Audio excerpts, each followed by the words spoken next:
Assalamualaikum warahmatullahi wabarakatuh. Alhamdulillah hari ini kita ketemu lagi dengan pembelajaran matematika.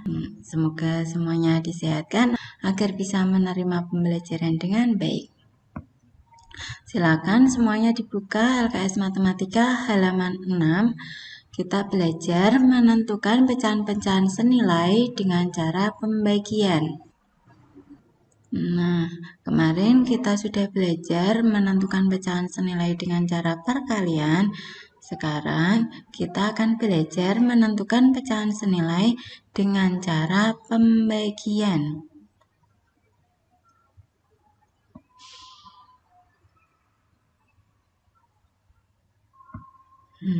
Jadi kita bisa tahu bahwa untuk menentukan pecahan senilai ini ada dua cara. Yang pertama cara perkalian dan yang kedua adalah cara pembagian. Cara-cara ini nanti tergantung pada angka dalam soal. Kalau angka dalam soal itu adalah angka yang kecil, berarti nanti untuk menentukan pecahan senilainya dengan cara perkalian. Tapi kalau angka-angkanya adalah termasuk angka yang besar, berarti menentukan pecahan senilainya dengan cara pembagian. Nanti soli-solia semuanya bisa dilihat contoh-contoh yang ada di bawah ini menentukan pecahan senilai dengan cara pembagian. Contoh yang pertama, 5/20. Sebelum kita menentukan pembaginya, kita harus tahu dulu ini termasuk angka genap atau angka ganjil. Biasanya kalau dua-duanya angka genap, pasti bisa dibagi dengan angka 2. Kalau dua-duanya termasuk bilangan ganjil, berarti bisa dengan angka 3. Kalau misalnya 3 tidak bisa, berarti dengan angka 5. Kalau angka 5 tidak bisa, berarti angka 7 dan seterusnya. Jadi menggunakan bilangan-bilangan ganjil. Nah, karena 5/20 ini kalau angka 5 itu bilangan ganjil dan 20 ini bilangan genap. Jadi atas dan bawah itu beda, ada yang ganjil, ada yang angka genap. Jadi kita harus tahu ini merupakan kelipatan berapa. Karena 5 dan 20 ini termasuk bilangan kelipatan 5, jadi bisa dibagi dengan angka 5. 5 dibagi 5, 20 juga dibagi 5. 5 dibagi 5 sama dengan 1, 20 dibagi 5, 4. Jadi kita bisa tahu bahwa pecahan senilai dari 5/20 adalah 1/4. Contoh yang kedua, 20/30. 20/30 ini sama-sama bilangan genap.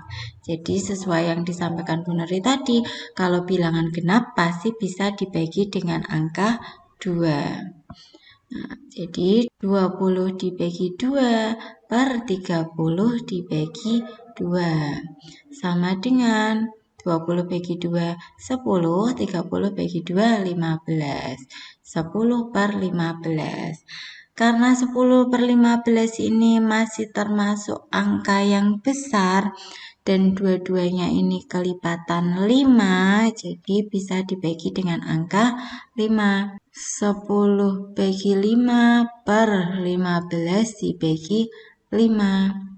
Sama dengan 10 bagi 5, 2, 15 bagi 5, 3.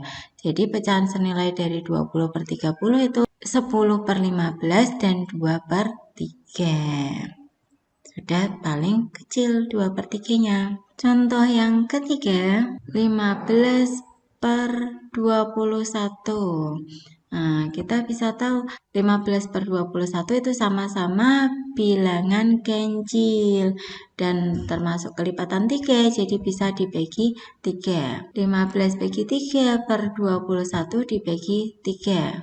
15 bagi 3, 5, 21 bagi 3, 7. Jadi pecahan senilai dari 15/21, 5/7. Karena sudah paling kecil, jadi stop sampai 5/7. Contoh yang keempat, 8/16. 8 per 16 ini sama-sama bilangan genap. Jadi pasti bisa dibagi dengan angka 2. 8 dibagi 2 per 16 dibagi 2.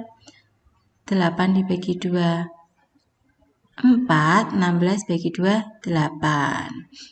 Karena 4 per 8 itu masih bisa dibagi dan dua-duanya sama-sama bilangan genap, jadi pasti juga bisa dibagi dengan angka 2.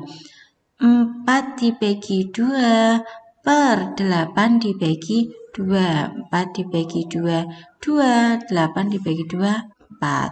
2 per 4. 2 per 4 juga masih bisa dibagi lagi karena sama-sama bilangan genap, jadi bisa dibagi dengan angka 2. 2 dibagi 2 per 4 dibagi 2.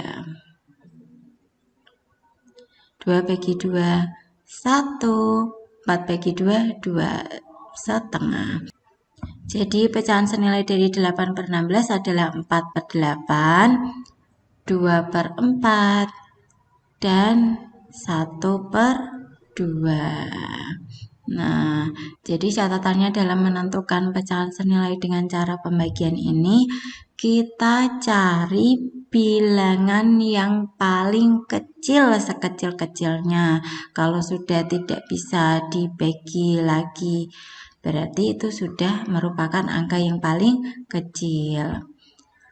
Karena pecahan senilai dengan cara pembagian ini membuat angka menjadi paling kecil, disebut juga dengan menyederhanakan pecahan.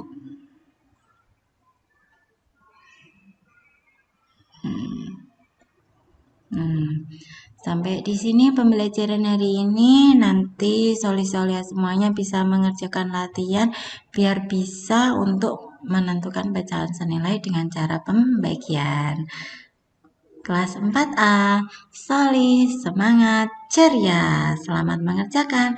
Assalamualaikum warahmatullahi wabarakatuh.